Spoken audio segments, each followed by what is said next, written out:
Thank you, Kelly. And again, welcome everybody. Johnson County Public Health continues to work with the Iowa Department of Public Health and a number of local agencies to contain the spread of COVID-19 in our community. Currently, there are 43 positive cases in Johnson County.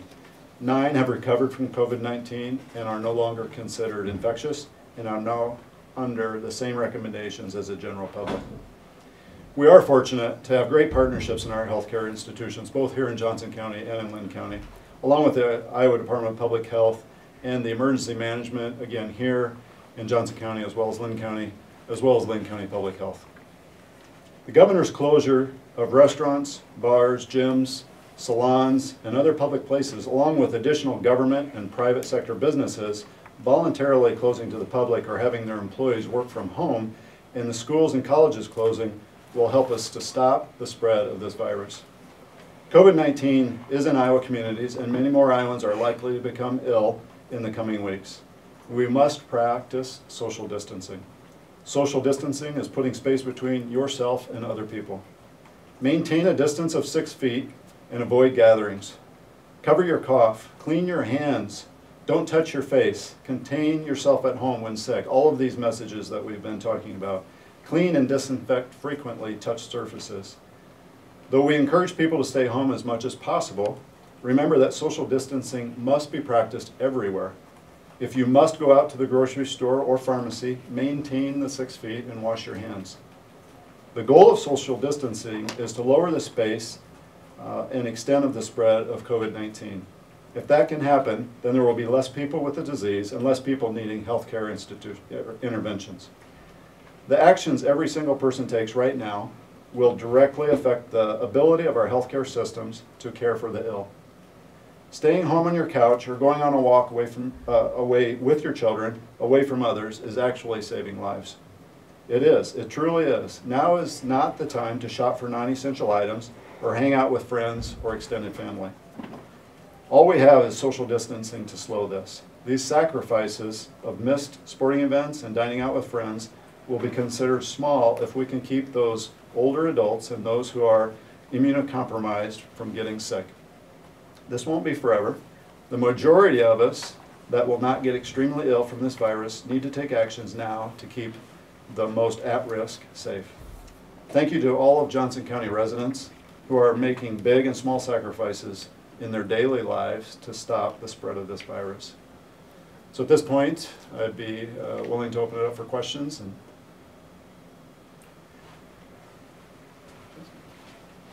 Hillary from the Press Citizen. Is Johnson County could implement its own shelter-in-place or stay-at-home order, correct? Correct. Okay. What are the idea right now is that we have more people infected than there are tests available to get confirmed cases, correct? We don't know that for sure. Okay. Experts are saying there are way more people that are infected generally across the country Sure. than we do have tests available. So how are we deciding something like a shelter-in-place order locally if the tests that we have we're assuming aren't accurately showing the extent of spread? Mm-hmm. So one thing to remember that will answer part of this question is that we're told that at least 80% of the people that have the infection will not need a test. And so again, we're reminding individuals to stay home when they're sick, to call their healthcare provider rather than showing up, to be assessed remotely before they might show up at the hospital. There are more tests coming on all the time, and there's really very little restrictions for healthcare providers to be able to issue and call for those tests. We've got other healthcare professionals that will be speaking today that can answer that question perhaps more directly. Michaela from the Gazette. I have a follow-up to that, Dave. You said at least 80% of people will not need a test, so is that to help conserve supplies, or is the, are officials not worried about trying to get an accurate count of what the spread is community-wide? And I should back up, maybe I need to clarify that. At least 80% of the individuals will have mild symptoms and likely would not need a test. I think there's still benefits in collecting as much data as we can from these tests. just because it is a novel virus, to be able to learn as much as we can about that. And again, the medical professional speaking today can answer kind of the importance of having that data to be able to study this moving forward. Mitch Vick from Iowa's News Now. Is there a numerical level that would need to be hit in terms of confirmed cases or testing to have the county have a shelter-in-place order on their own, or is it something that you collaborate with the state with and make it the order? That's an excellent question, and there's, since last Saturday, I can't tell you how many conversations we've had both locally with the state and with Lynn County to be able to make that determination. So there's really a lot of things already in place that I read through and that we're doing locally. Some are orders from the state. As I said, all of the schools, the colleges, universities, what they've done, a lot of the businesses that have closed their doors and working remotely. So all of those things are strategies to slow this spread. To answer your question though specifically, there are metrics that you heard the governor talk about yesterday that have been developed. And I think it's important that every county kind of look at their own specific demographics, because there is a large difference, even within Iowa, from county to county, regarding those demographics, regarding the healthcare structure. And all of these things need to be taken into account. So it's really difficult to be able to say, these are the metrics, these are the thresholds that would be used across the state. I think, you know, Iowa Department of Public Health is allowing that latitude to consult with them locally, whether that's a local shelter in place or if that's statewide. Those are all conversations that we're having. Hillary from Press Citizen. So what is the, what are the concerns about issuing a local shelter-in-place order in Johnson County that would be, you know, that's it actually. Sure. I'll just leave it at that. No, that's an excellent question, and there's certain aspects both from economics that elected officials are also considering. There's aspects of from the medical and healthcare institution, and again, Dr. Brooks Jackson, I'm sorry, would be able to speak to some of those points from a healthcare facility. I know there's a lot of concerns with the supply chain, with workforce, and those types of things, and he can speak to that.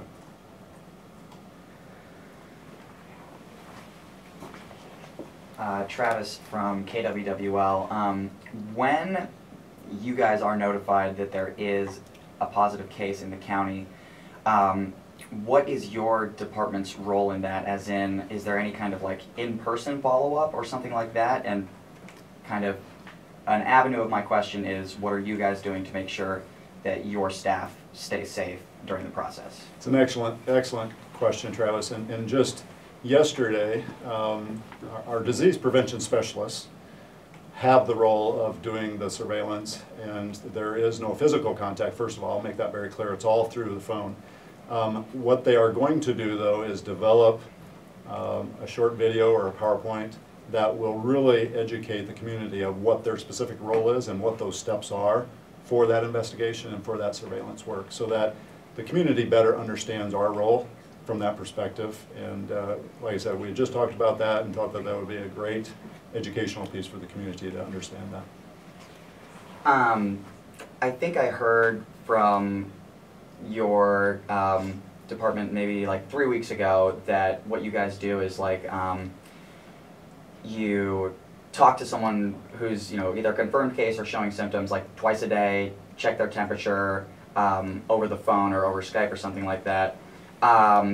As you know, as we get more confirmed cases in the county, are you stretched so thin that it becomes like, well, this person's not that sick, so we only check in on them once a day, or do you have enough to do the protocol with every confirmed case? So we will continue to do the operations as we're doing right now, and we've got additional capacity. So we're bringing on other Johnson County Public Health staff that typically are not doing that role of investigation and surveillance.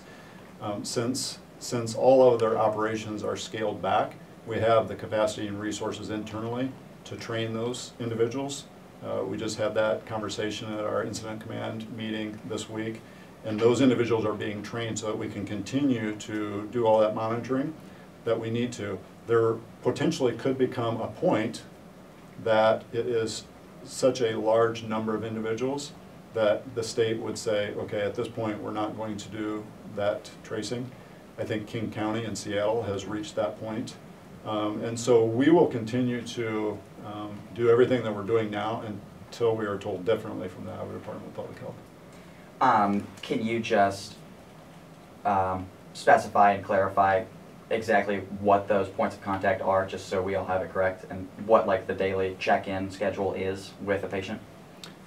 So you mean from our staff to the patient? Correct. So that would be what I just talked about as far as that process of surveillance and checking in will be really honed in every step.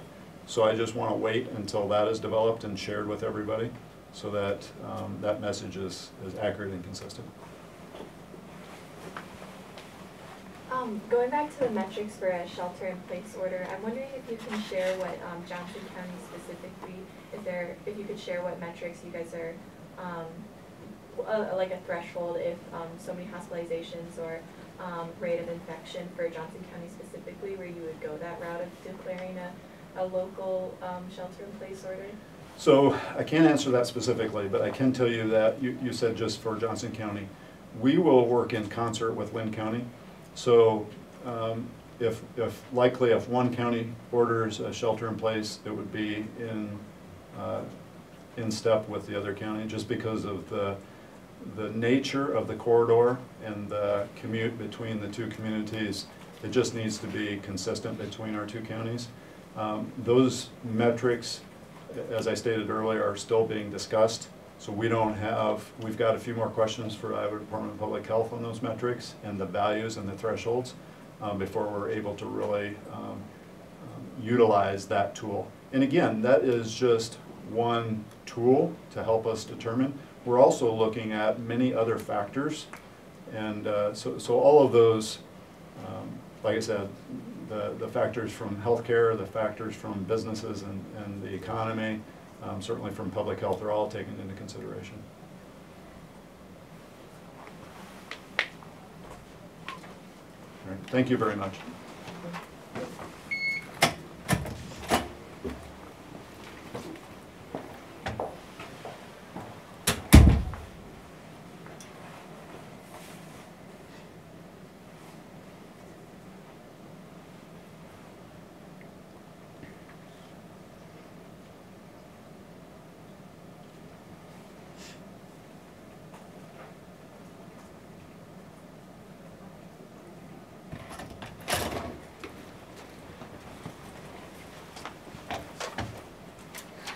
Now we have Brooks Jackson, a physician and dean of the University of Iowa Carver College of Medicine and vice president for medical affairs for UIHC. Dr. Jackson has 30 years of experience in viral diagnostics, viral vaccine and drug trials, and viral epidemics as vice president of health sciences and public health officer for the University of Minnesota. He also previously served as chair of pathology and a faculty member in Johns Hopkins School of Medicine and School of Public Health. Thank you very much. I'd like to make a few introductory remarks, and then we'll be glad to take your questions. I think, obviously, listening to the questions to the speaker before me, the issue about stay in place or order shelter in place is clearly one of the big issues. Obviously, we have now, I think, 145 cases in Iowa, which is less than many other states, and maybe a little earlier in the epidemic, but still a major cause for concern. And of course, we do want to flatten that curve in order to successfully manage the epidemic, as well as minimize the number of hospitalizations and deaths. And there are reasons to believe that we may be able to do this without an order to stay in place for several reasons. And for one thing, the demographics of every state or county can be quite different. For example, Johnson County The average age of citizens in Johnson County is 30 years of age compared to the nation, which is 38 years of age. Obviously, you're at higher risk for hospitalization and death if you're older. Also, we have a highly educated population and a much healthier population overall in many ways, less smoking, for example. The density is 120 times less per acre than New York City, for example. We don't have mass transit, which these vehicles can serve very well for transmission, as well as very large apartment buildings with thousands of people in them that may have shared ventilation systems. They're almost like cruise ships. So we don't typically have that so much in Iowa or in Johnson County. The other thing is, the governor and the IDPH, relatively early, did put in measures, as David before me was mentioning about, limiting gatherings to 10, to closing schools, restaurants, bars being closed, salons, that sort of thing. The university itself, as you know, has gone to virtual online, so there are literally like 30,000 less students in dorms on campus or being on campus every day, so that clearly it has helped. Emphasizing the social distancing of being 6 feet apart and hand washing clearly is critical to helping stop transmission. In other countries such as Japan, which is highly dense and a much older population, has done this pretty successfully without going to a shelter-in-place sort of strategy. So could we do it here? And I think this is certainly worth considering without having to do a shelter-in-place.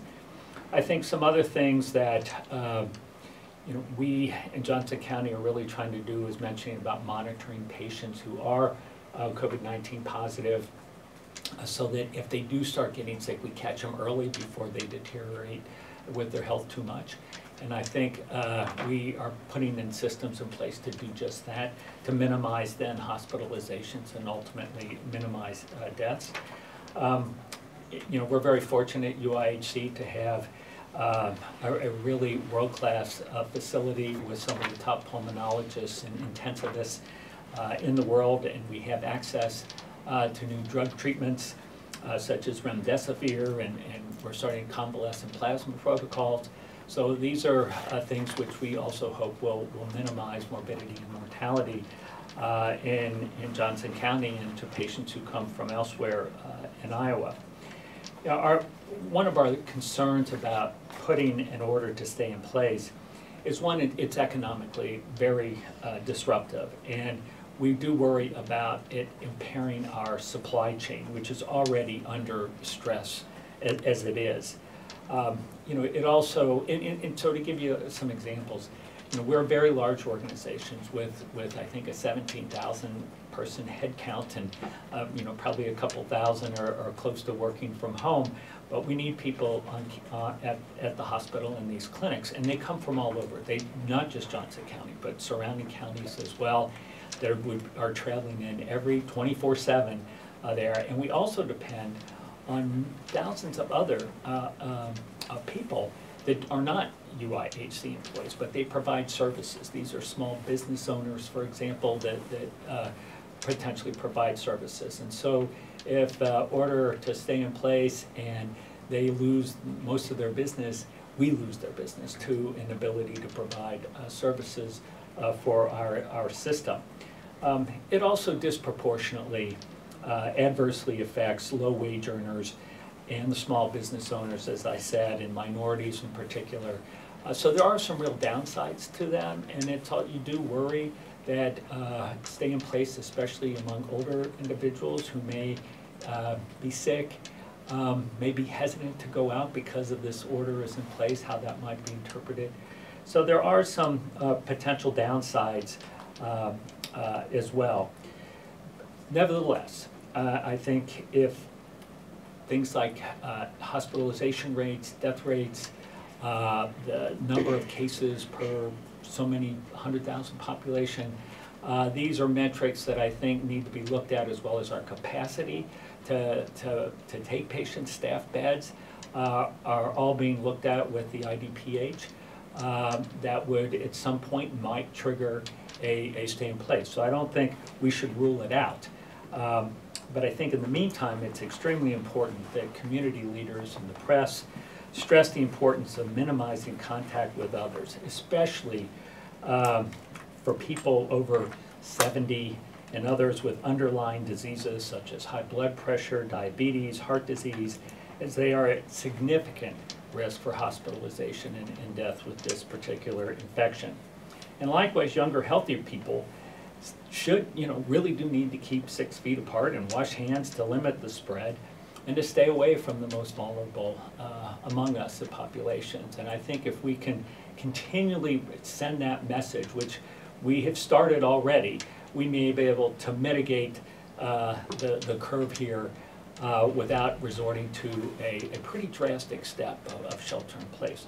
So with that, I'll be glad to take questions. Mitch Fick from Iowa News Now. UIC now has in-house testing for COVID-19, but it's said to be limited. If you could just expand on that, the limitations of those things. Yeah, we do have it. We started it last Friday, and it is gearing up every day. We are operating three shifts to provide testing. We are, for the most part, following the criteria that IDPH has said, although we will, make exceptions. We believe we can probably triple or quadruple that testing probably in a week or so. The FDA has approved some commercial assays that are very quick, that we're waiting for reagents, and got our orders in. Should we get those this week, which we hope, I think this will allow us to greatly expand the testing as well. But we do have a clinic called the influenza-like illness clinic, that if you have cough, fever, we will test you. You come to the clinic, we will test you. Okay, we have a remote question here from Ryan Foley of the Associated Press. Johnson County continues to lead the state in the number of positive cases by a lot. What is driving that beyond those that were on the cruise ship in Egypt? Well, I'm not sure I'd agree with a lot. I mean, if you take out the 15 or so on the cruise ship, I think we have 43, which would put us to, about 28 or so. As a percentage of the cases in the state, it is going down. So the direction is we are becoming less and less. But I think also we are, Johnson County is one of the more populous counties in the state. I mean, Polk County is obviously the biggest, and it wouldn't surprise me if the number of cases in Polk County, just because of its density population, will start, catching up. Obviously, we have a lot of travelers that come into Johnson County because of our university and faculty and things like that as well, probably to some extent may contribute to that. I'm just wondering, so the New York governor set an amount of beds that New York was going to need in case of a surge of patients. I was wondering if UIHC had any numbers of the number of beds that UIHC is going to need. So we are finalizing our surge plan this week. We have different levels that we are looking at. I don't want to give numbers right now, but I think we have significant bed capacity. I think the bigger challenge is probably staffing, especially for the more intensive type patients that might be a limitation. But right now, we can handle the number of patients certainly in the next week, I think. So. Hi, I was hoping you could follow up on how staffing will be a challenge. Is the university looking at any ways to try to increase staffing capacity? I know New York pushed up graduation for its fourth-year medical students to get more interns. Is the university looking at anything like that? Well, we do have, we have 450 medical students who have finish their clinical clerkships. They're on a voluntary basis right now to help out, so we are, and they are stepping up, a number of them, to help out with that. You know, the issue will be medical care, especially in patients who are very, very sick, require specialists. And you know, there are only so many pulmonologists, there are only so many intensivists, so many respiratory therapists. And so, you know, this is where you start. You can't, it's not so easy to interchange, you know, a pathologist for an intensivist, or a psychiatrist for an intensivist, for example. So that's what we're really looking at right now.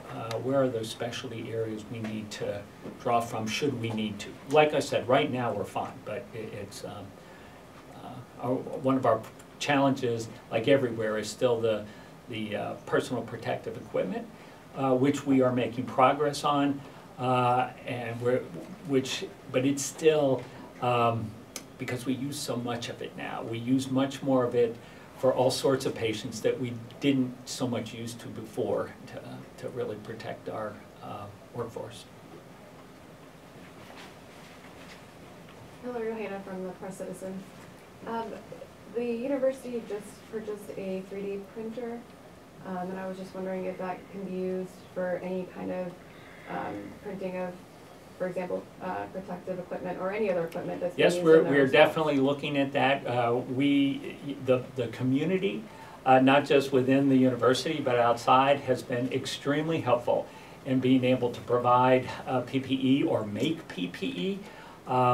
And so, for example, we have really resorted now to using much more face shields, whether you can go down to your local construction, you know, the contractors go to get the grinder face shields and things like that that we never used before.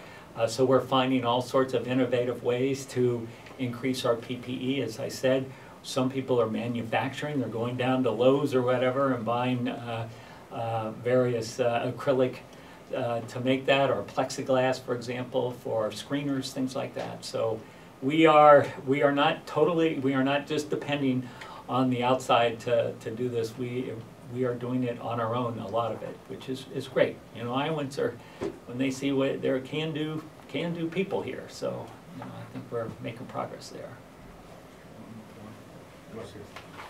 sorry, I didn't hear if you answered the question about using the 3D printer that the university got. Yes. Okay, yeah, so yes. Yes. Could you say what it's being used for?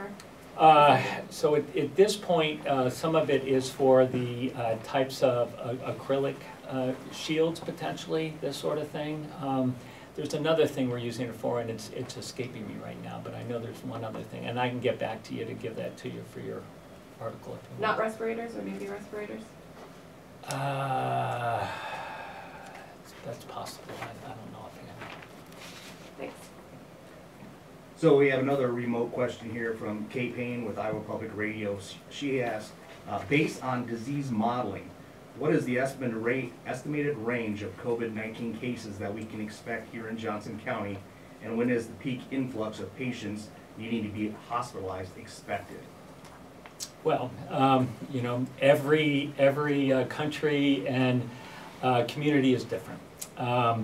You know, I will say, if you look at all these different countries, even the ones that have the most cases, you know, at least where we've tested and know about the case, it's not more than 1% of the population, for example. So Johnson County has 149,000 people, so it would be unlikely we'd get more than 1,500 cases here. That would probably be the extreme, I think. And most of those would not need to be hospitalized. So what is the trend?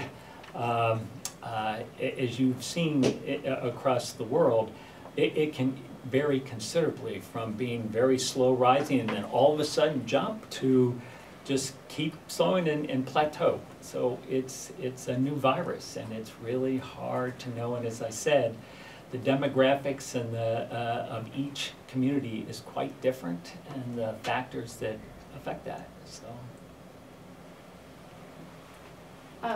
Speaking of the demographics, the average age of someone in Johnson County, 30 years old, you said, is that based off of the student population also? I don't know offhand. If you look up though, the demo, you know, if you just Google Johnson County and it gives you all the different demographic factors, it says it's 30 years of age. Okay, thanks. Hi, Michaela from the Gazette. I apologize, I didn't introduce myself earlier. Kind of jumping on that previous answer to the question. For those directives to stay at home, social distancing, how long do you think we need to be doing those kind of practices? I don't think there's necessarily been an end date to those, but I wonder if you have a sense of how long this may be going on for? Well, you know, with what we're doing now, clearly, as I said, it might trigger a more drastic step, but clearly we would like to see, when you start seeing a plateau and new cases going down would clearly be an issue. I don't think any country at this point has decided. I mean, China, which was the first, you know, Hubei province in Wuhan, they've had no new cases in the last 6 or 7 days, but they still have, they're not opening up that province until I think it was April 12th or something like that. So it's hard to know at this point, but clearly you'd like to see no new or very few new cases on that. Obviously, as more and more people get infected, whether they may be asymptomatic or mildly symptomatic, you do start building immunity in the community, and that herd immunity will be protective ultimately. President Trump has said that he wants the country to be open by Easter potentially, and I'm wondering, just as a health official, if you would recommend elected officials to maybe not do that, or like go against what something like a directive from higher up. Well, we'd certainly like to be able to do that by Easter.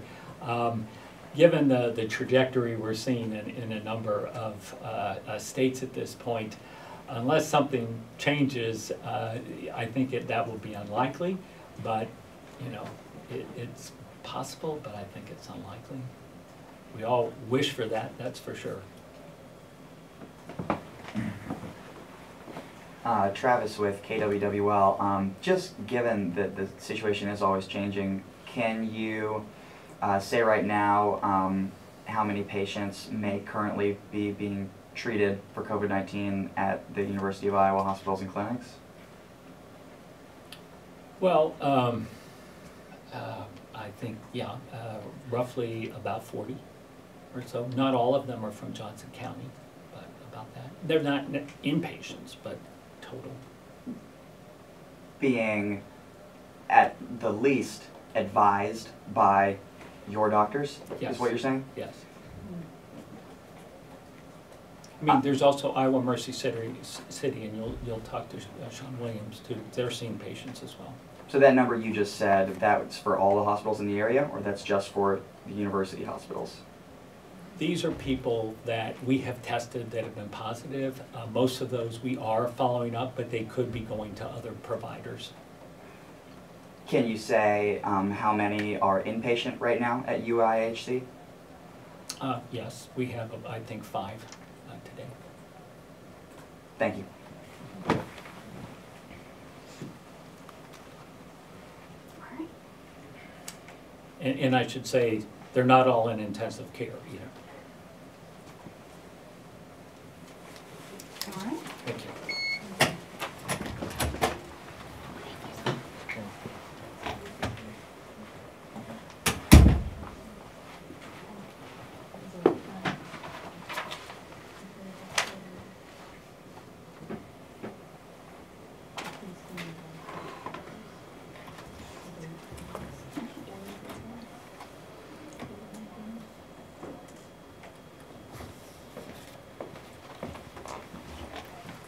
And now we have SHAWN Williams, President and CEO of Mercy Iowa City.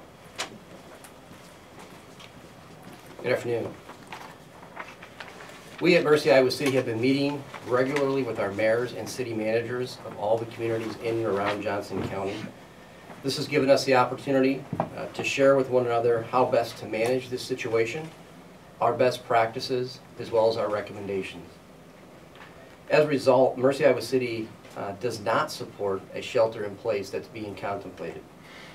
We believe this would disrupt not only our supply chain and our staffing, but also would create anxiety, in some cases panic, and we would expect a number of healthy individuals that would be coming in for testing, utilizing equipment, testing procedures, PPE equipment that we want to conserve for the predicted surge that we're all preparing for.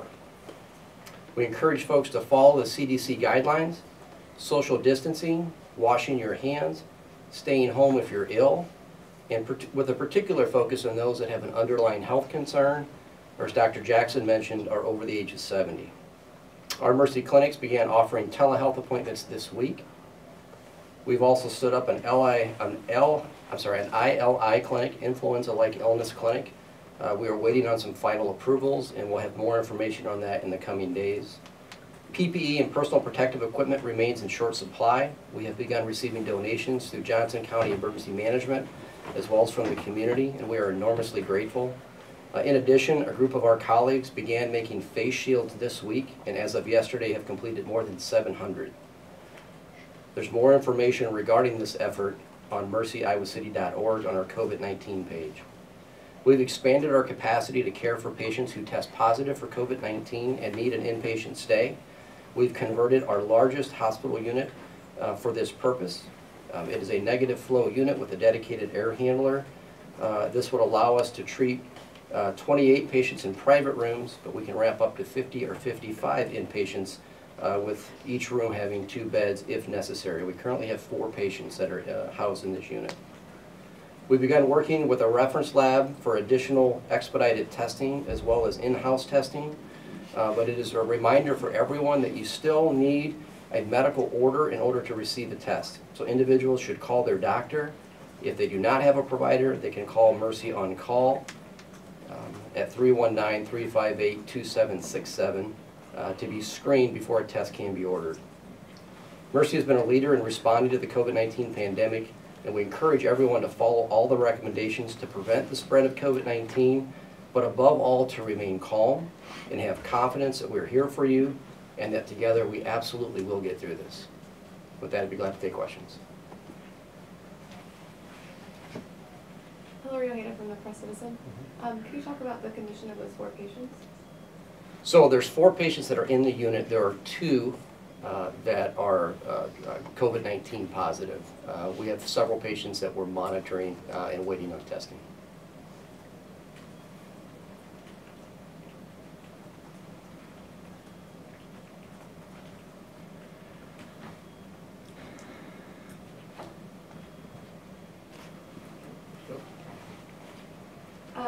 Could you talk a little bit more about the new influenza-like clinic and who would be going there, who would be treated there, what kind of treatment they would be getting, how many people would fit there? Sure. Anyone that had, again, influenza-like illness, any kind of a respiratory illness, will be able to go there for care. We will have drive-through options for some of that care for individuals that we're kind of finalizing right now, and they'll also be able to be seen or advised and followed up with telemedicine, and they'll be explained to them at the time. And we should have more to announce on that, we hope later today. Hi, Sarah Watson with the Daily Island. I'm wondering if you have an estimate of how many beds that you'll need for an expected surge. Yeah, so if you look at the total number of cases in the country, and then you look at the total hospitalization rate, it looks at this point, and again, it's a very fluid situation, to be about 8% of the positive cases. As you heard Dr. Jackson mention, if you look at our population in Iowa, or in our case in Johnson County, if you figure based on previous experience around the world that 1% of that population becomes infected, you can take 8% of that. I haven't done the math. But it's some of the numbers that we're projecting. There are lots of different models for analyzing this that are out there. I don't know that there's one that you can put full faith in. So I think we're looking at lots of different modeling that's being done and trying to understand the assumptions that went into that. Obviously, we want to be prepared for the worst case scenario. But I think at this point, when we look at the numbers, we look at how it's spread, the fact that Iowa and certainly Johnson County is not nearly as compact from a population density perspective. as well as mass transportation, housing, et cetera, that we feel that it is going to be a different scenario in Iowa than what you would see in other more densely populated areas, but it's something we're looking at literally multiple times a day. This is on a separate topic, but you had said that that Mercy was not recommending a shelter-in-place order, was not in favor of that. Correct. I'm wondering why there's a difference between Lynn County hospitals and like Mercy. Yeah. Sure, I can't speak for Lynn County. I can tell you for us, the #1 challenge we face right now that we're concerned about is supply chain and the ability to staff our organization from the emergency department to the outpatient clinics to the inpatient side. There's also, I think, conflicting opinions from experts as to how effective a shelter-in-place model would be, #1, in effectively being implemented, and 2, in slowing the spread of disease.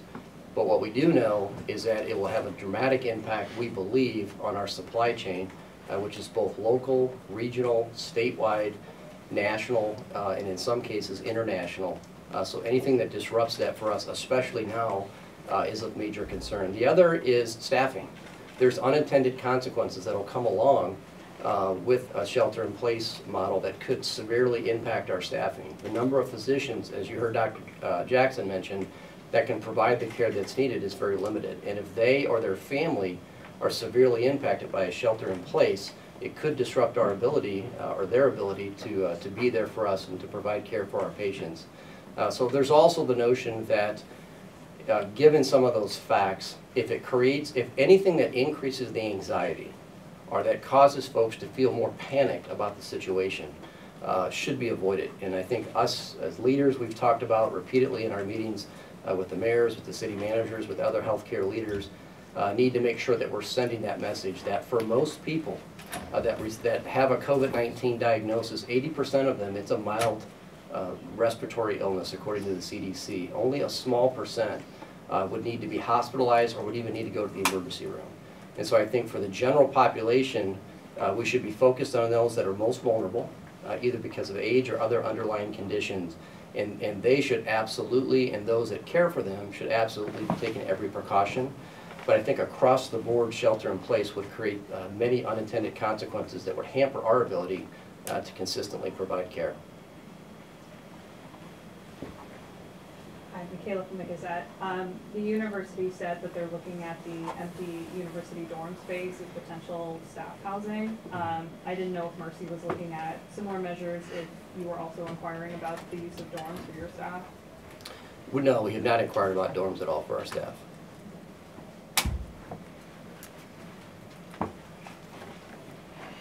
Travis from KWWL. Have you had any problems with people showing symptoms coming to the hospital unannounced? Because I know that was something that we thought would maybe happen that you guys would try to avoid. Has that happened? Mm-hmm. Some of the early patients that came in, some of the first patients that came through Johnson County came through our emergency department. So obviously they came in unannounced, and it was when this was all very brand new. We subsequently sent all staff that had any interaction with those patients home, including the physician, until they went through the incubation period and they tested negative and were following the CDC and the IDPH guidelines to come back to work. So early on, that was a major concern. Now, generally, folks are reaching out and contacting their providers in advance, letting them know they're coming in for testing. But no, it's not a routine issue. It can always happen, and we always have to be prepared. And we're taking every precaution and utilizing PPE for those patients, which is why it's very important that we don't have a rush of patients that are healthy coming in for testing, especially if we increase their anxiety, because if they come in, we're going to take every precaution to protect our staff and to protect them, but then that uses up very, very valuable resources. So the short answer to your question is, it has not been a dramatic concern where folks have been just showing up unannounced, but if they do, we have procedures in place as well as protective equipment to make sure that we keep them and our staff safe. Can you give an update on your hospital's supply of PPE, as well as what the handmade type of donations coming in, sure, what that supply looks like, and if you guys have gotten a chance to like inspect them and be like, yep, like these are what we wanted, like these are good? Sure. Well, first of all, and a member of our team had I brought up the notion, I heard it mentioned to Dr. Jackson, of utilizing 3D printing. And so we are exploring that aggressively to see what opportunities that may present. As I mentioned earlier, we have over 700 masks that have been created by our staff. In some cases, we've had some of our physicians say they almost prefer the ones that are being made. They're very durable. A lot of them are made of more for a construction site, so they're obviously not only durable, but they're also cleanable. And so that's an opportunity. We've had literally hundreds of individuals reach out to us to offer to make surgical masks, other type of PPE equipment. We are coordinating to make sure we're doing that in a safe manner. And the way we would utilize that is also something we're looking at very closely. It's not the first thing we would go to for a physician, for a staff member per se. But for example, when somebody shows up at an organization, they have a potential of being COVID-19 positive. Them having a mask on themselves goes a long way to help slow the spread. So there are creative ways we anticipate being able to use some of that, but we would absolutely inspect it. We've had an incident command in place now for 18 days, meets every morning, has at least 3 or 4 follow-up meetings throughout the day. There's a whole group of individuals that are focused on making sure that everything we do, one, that we're coordinating with the CDC and IDPH, but also with our providers that know best to make sure we're not utilizing equipment that we don't feel is safe. So the short answer is we are absolutely going to make sure that anything we have or utilize is safe and meets standards. Thank you. Hillary again from the Press Citizen. Can you talk more about the why Mercy is opening up this influenza-like clinic? Where did this come out of, like a need or to try to monitor how many people do have fever-like symptoms in general that might not be able to get tested? It's a way to, one, respond to community needs so that individuals can come through in a protected way and to expedite their ability to be tested if there's concern, and do it in a way that's organized and safe both for our staff as well as for the individual. So that's where that need came from. The inpatient side that I mentioned, being able to expand initially to 26 private rooms for a COVID-19 dedicated unit up to over 50, is for those patients that are obviously sick or need to be admitted. And so it's both on the outpatient side that we're wanting to make sure that we can test and treat individuals safely, also keep them a proper social distance from one another and from staff. But on the inpatient side, we absolutely want to be prepared for this potential surge. And it's created, all of our organizations in Johnson County, and I would assume Lynn County, and I know throughout the state, that it's been an ironic challenge for us because we have all limited our operations to about 50% of what is normal. In some cases, about 35–40%. But at the same time, we've been spending a great deal of resources in planning for this potential surge. So I think from an outpatient side, whether it's the ILI clinic or whether it's on the inpatient side, if folks need to be hospitalized, we feel that we're taking all the appropriate steps to be prepared. Did I answer your question? Yeah. Hi, I'm Sarah with the Daily Iowan. I'm wondering if you have any kind of way to quantify how much more PPE you're using now than you may have before the outbreak. Right, so the phrase that everyone utilizes in healthcare is the burn rate and how quickly we're going through it. So the only, we try to come up with daily with how long will our current supplies last, and the unknown variable is how quickly are people coming through to be tested. Right now, nationwide, the most recent number I'd seen is about 90% of those being tested are negative for COVID-19.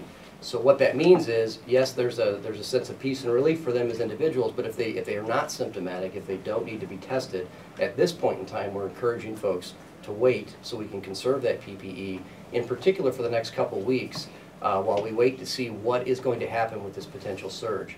As Dr. Jackson mentioned, earlier, it's going to be different in different states. It's going to be different in different communities due to population density and other factors. So we want to be prepared for that worst case scenario. So the short answer is I can't really tell you how many days or how many weeks we could go on our current PPE.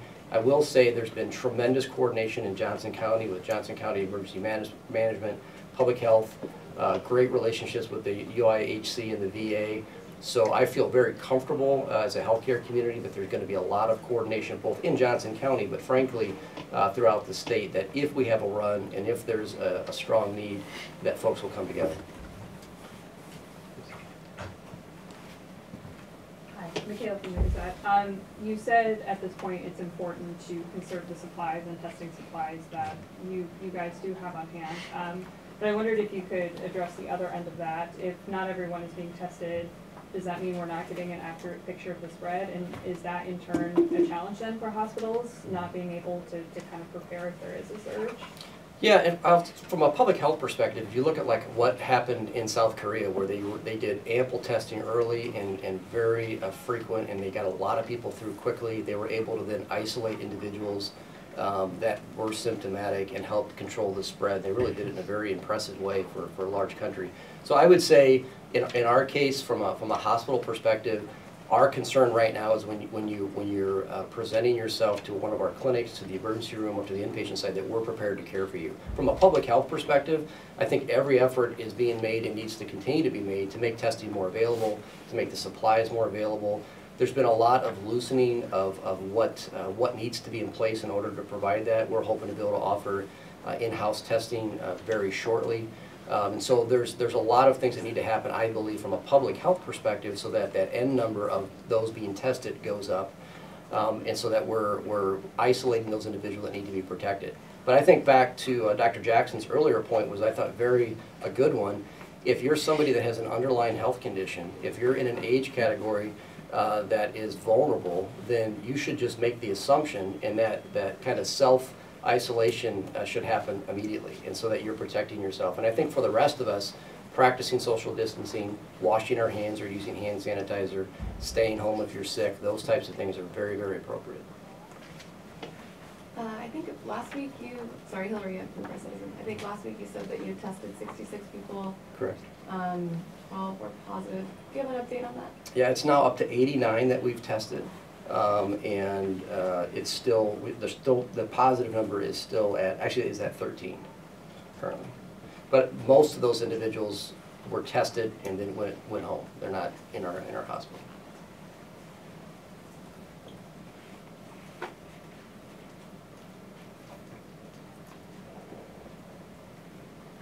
Okay.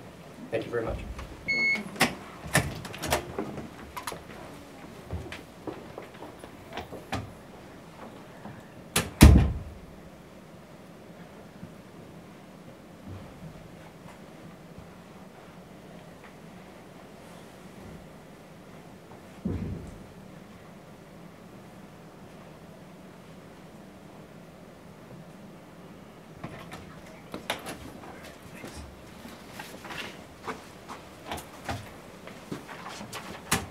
Next up, we have Matt Degner, Assistant Superintendent for the Iowa City Community School District.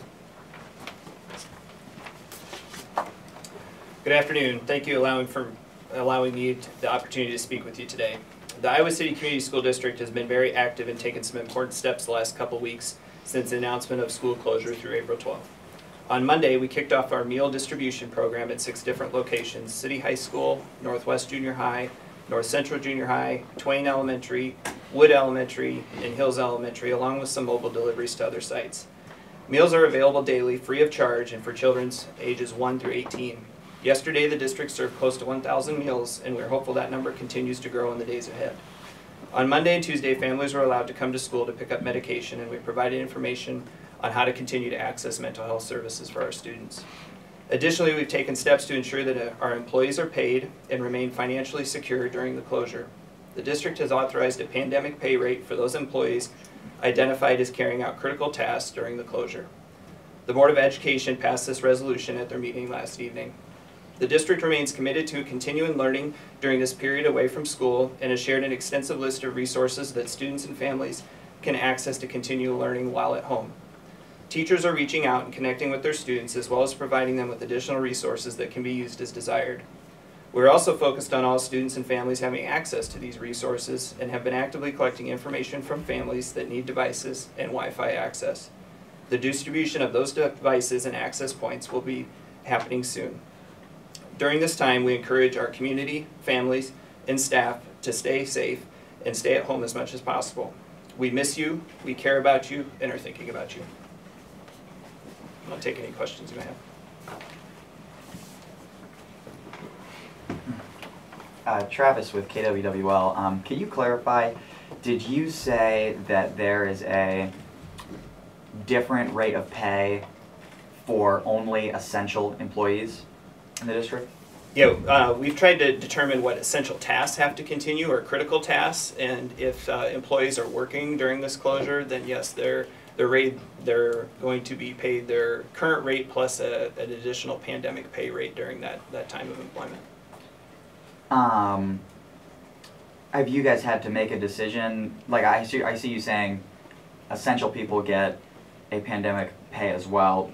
Is there anybody that you've had to say we can't afford to, and I'm asking this because I know this has happened in other districts where they can't afford to pay everybody during the closure. Have you had to tell anybody we don't need you right now, we can't pay you right now? Has that happened? I would say our decision hasn't necessarily been a financial one in that consideration. I think it's been what's in the interest of continuing to try to carry out those essential functions and those tasks that need to continue. So when we have meal distributions, those folks need to be on site. When we have some projects or some physical plant building checks and cleaning that needs to continue, our physical plant has continued to work during those times. And so that's really how we've tried to handle it rather than any kind of financial pressure. It's more what are the things that just have to continue while school's closed. But we really are trying to operate under school's closed during this time. We're trying to get resources to our students and trying to focus on the things that we can do away from campus at this point. But some of those things just have to happen. We have to feed students, and we should be feeding students. We're excited about the numbers we've had there. And then also just trying to continue to clean our buildings while we've been away. When you talk about like the people who are staffing like the meal drop-off points, who are the staff that are working there? Sure, so it's our food service employees, and we've had some of our physical plant staff also help with just kind of crowd flow through those sites to make sure there was appropriate signage and that people could traffic through the sites appropriately. And then we've had administrators that have also been on site during those days. You may have answered it, but I don't know if I quite understood. So like, is there a teacher right now who's at home and not receiving any pay during the closure? No, all of our teachers are paid during that time. Yep. Thank you. Yep.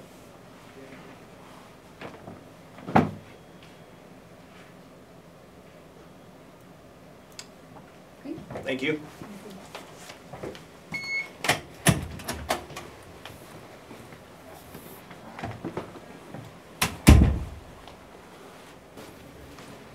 Now we have Ken Crawford. He is Superintendent of Lone Tree Community School District and Highland.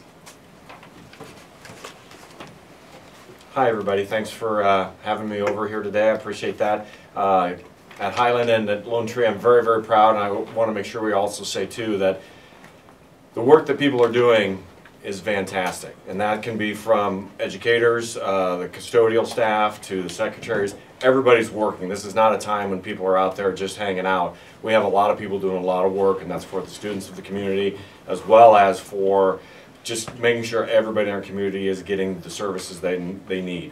I'll start with the food. We have multiple people volunteering at Highland to make sure that we get the meal put together, getting out to the students on Monday and Wednesdays. And at Lone Tree, I've been super thrilled that our food director person said, nope, I'll just do it myself. So she's putting in multiple hours of time to make sure that everything gets done for the students of the community. So we've been great there. Our cleaning staff's been in, and they're doing a great job of getting everything done. It took about 5 days. At Lone Tree and at Highland, it took about 3-4 days to get through 2 buildings. So everybody has stepped up and done a great job. Educationally, both elementaries are doing Seesaw and Class Dojo, and at the high school, both buildings are doing Google Classroom. And they're putting out a lot of educational services or opportunities for kids, and it is going great. The response back and forth has been fantastic, and we're also trying to track people that aren't online and reaching out to them and calling them to make sure that everything's okay. Special ed departments reached out to all the parents and talked to them, making sure everything's okay.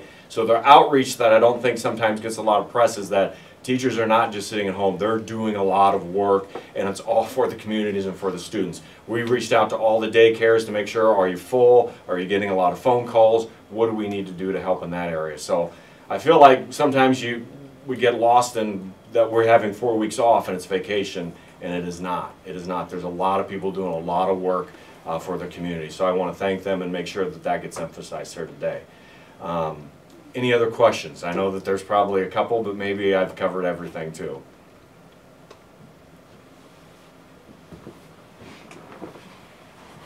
Travis with KWWL. We've done some reporting about how the the way that the Iowa laws kind of stack right now. It's hard to make online classes required or count in some cases. Have you received any guidance from like the state Department of Education or anything like that, or are you under the impression that you guys are just offering these like on a voluntary basis? The key phrase is educational opportunities. We cannot require, we cannot grade, we don't send out rubrics on any of those things. The guidance from the Department of Ed is that we do not have that ability to do online grading. And so we're given those opportunities, and parents and kids can take advantage of it if they want. If they don't want to, then they don't have to. So we're just trying to give as much out there so we don't have that, it's called kind of that summer slip when they're gone and off school for 10, 14 weeks. We just want to give those opportunities. And the feedback we've been getting from parents has been fantastic, that they are trying to get the kids doing stuff and having a little bit of fun at it too. So it's been a huge positive, I think, of both communities.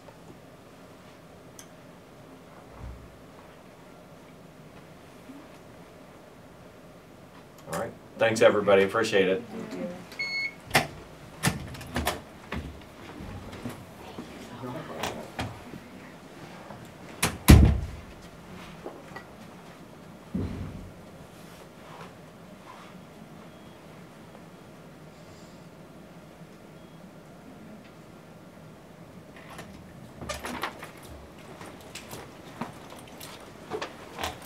And finally, we have Dave Wilson, Director of Johnson County Emergency Management.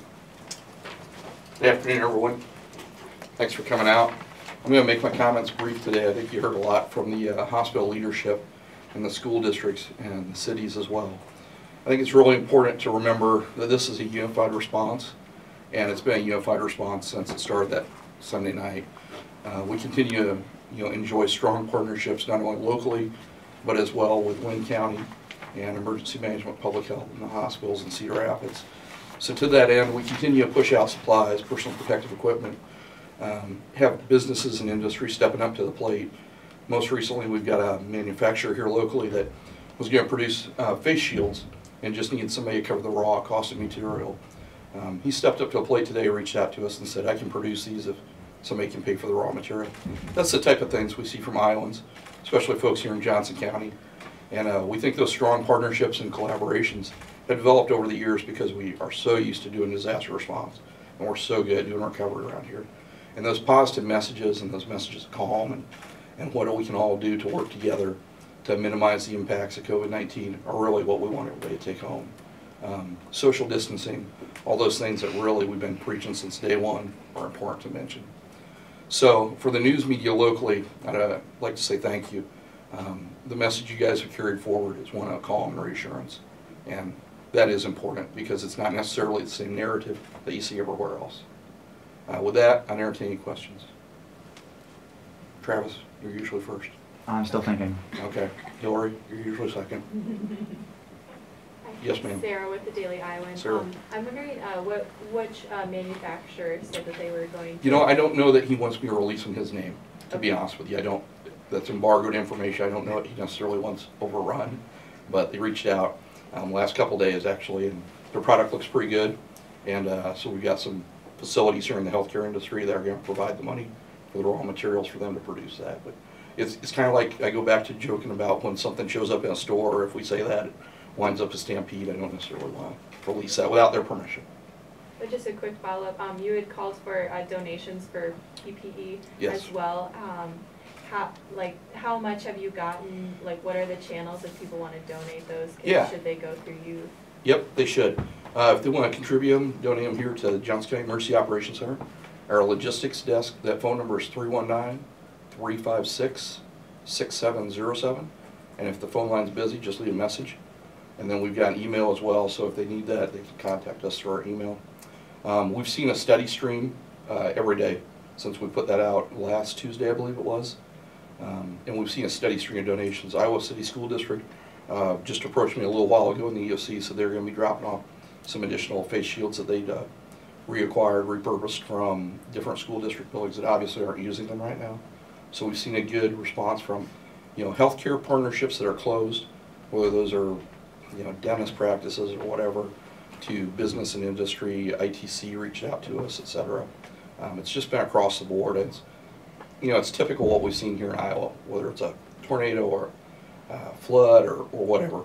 It's common that we see people step up to the plate, and I expected no less. As soon as we put that out, it's been a daily drive.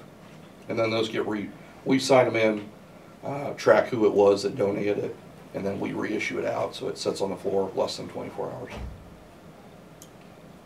Does that answer your question adequately? Okay, thanks. Travis with KWWL. We've talked about how the decision for a shelter in place for the county is one that's being discussed. Can you say if any emergency management crews have done any kind of preparations, or if you've done any possible outreach to businesses or something saying be prepared? No. So this is in development, and it's going to be developed in collaboration with Iowa Department of Public Health, the Iowa Governor's Office, the local hospitals, local elected leaders, and folks in Cedar Rapids, because we've got a very transient corridor. When that comes out, if that comes out, let me back that up. If that comes out, and if we get to that threshold, it will be communicated. It will not be a surprise. But we need to do that and drive that based on quantifiable things that are unique and specific to Iowa.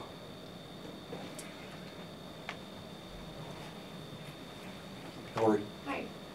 So regarding the shelter-in-place order, a lot of the concern that we've heard is that it would interrupt the supply chain for Sure. local hospitals and their staff and the equipment that they use. Has emergency management looked at how other cities have successfully done this shelter-in-place order for models of how to do that and how to not interrupt? We've looked at that. We've looked at the challenges, and there's numerous challenges to doing that.